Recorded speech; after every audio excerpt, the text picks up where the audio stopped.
उस रात के बाद हम में से कोई भी ठीक से सो नहीं पाया। घर में सब कुछ शांत था, लेकिन वो शांति असली नहीं थी। ऐसा लग रहा था जैसे कोई बस इंतजार कर रहा हो। सुबह हुई, सब कुछ सामान्य दिख रहा था। पायल बिल्कुल ठीक थी, जैसे कुछ हुआ ही ना हो। लेकिन एक चीज बदली थी। पापा, वो हमें देख रहे थे, लेकिन जैसे पहचान नहीं रहे हों। उनकी आंखें खाली थीं। माँ ने उनसे पूछा, आप ठीक हो ना? उन्होंने धीरे से सिर हिलाया, लेकिन कुछ बोले नहीं। और फिर उन्होंने एक अजीब बात कही, आज कोई मरेगा। घर में सन्नाटा छा गया। माँ चिल्लाई, क्या बोल रहे हैं आप? लेकिन पापा बस मुस्कुरा दिए।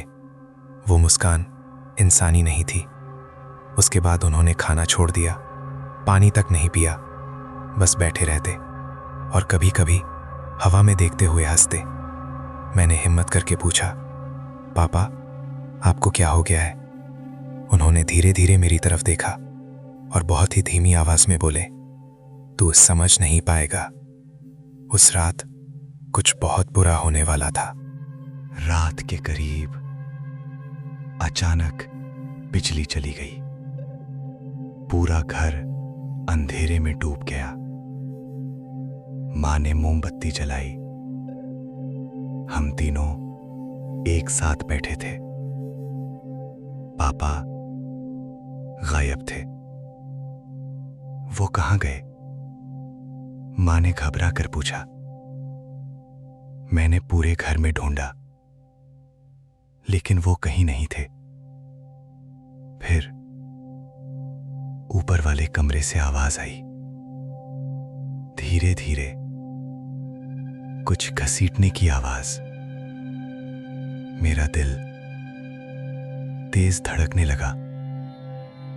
मैंने मां को नीचे रहने को कहा और खुद ऊपर चला गया।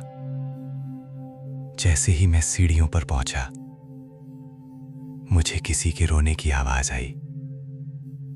वो पायल थी। भैया बचाओ, उसकी आवाज कांप रही थी। मैं भागकर कमरे के पास पहुंचा। दरवाजा थोड़ा खुला था। अंदर से हल्की रोशनी आ रही थी। मैंने धीरे से दरवाजा खोला और जो मैंने देखा उसने सब कुछ बदल दिया। पापा कमरे के बीच में खड़े थे। उनकी पीठ मेरी तरफ थी और उनके सामने पायल जमीन पर बैठी रो रही थी। लेकिन पापा अकेले नहीं थे। उनके पीछे वो खड़ा था, वही काला जिन्न, लंबा, दुबला, और उसकी आंखें आग की तरह जल रही थी। मैं चढ़ हो गया, हिल भी नहीं पा रहा था। पापा धीरे धीरे बोले, आज इसकी बारी है। पायल जोर जोर से रोने लगी, भैया मुझे बचाओ। मैं चिल्लाया, पापा लोग जाओ। लेकिन पापा ने मेरी तरफ देखा भी नहीं। अचानक कमरे का दरवाजा अपने आप बंद हो गया। हवा तेज हो गई, मोमबत्ती बुझ गई। पूरा कमरा अंधेरे में डूब गया और फिर एक चीख गूंजी। मैंने अंधेरे में कुछ हिलते देखा, जैसे कोई किसी को घसीट रहा हो। मैंने हिम्मत करके मोबाइल की टॉर्च ऑन की। रोशनी जैसे ही फैली, मेरे हाथ कांपने लगे। पायल दीवार से चिपकी हुई थी। हवा में उसका गला किसी अदृश्य चीज ने पकड़ रखा था। उसकी आंखें बाहर निकल रही थी। वो सांस लेने की कोशिश कर रही थी। मैं दौड़ा, लेकिन अचानक कोई मेरे सामने आ गया। वो जिन्न था। पहली बार इतना करीब उसने मेरी तरफ देखा और मुस्कुराया। तू अगला है।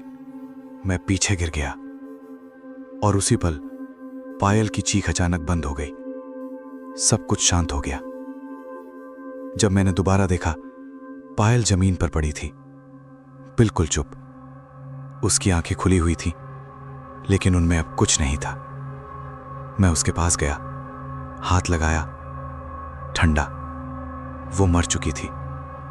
मेरे हाथ कांप रहे थे। मैं रो भी नहीं पा रहा था। पापा धीरे धीरे मेरी तरफ मुड़े। उनकी आंखें अब पूरी काली थीं। उन्होंने मुस्कुराकर कहा, एक हो गया। मैं पीछे हट गया। तभी दीवार पर फिर से कुछ लिखा दिखा। इस बार खून से लिखा था, अब बारी तेरी है। और जैसे ही मैंने वो पढ़ा, मेरे पीछे से किसी ने मेरे कंधे पर हाथ रखा। ठंडा, बहुत ठंडा। मैं धीरे धीरे मुड़ा और वो मेरे बिल्कुल पीछे खड़ा था।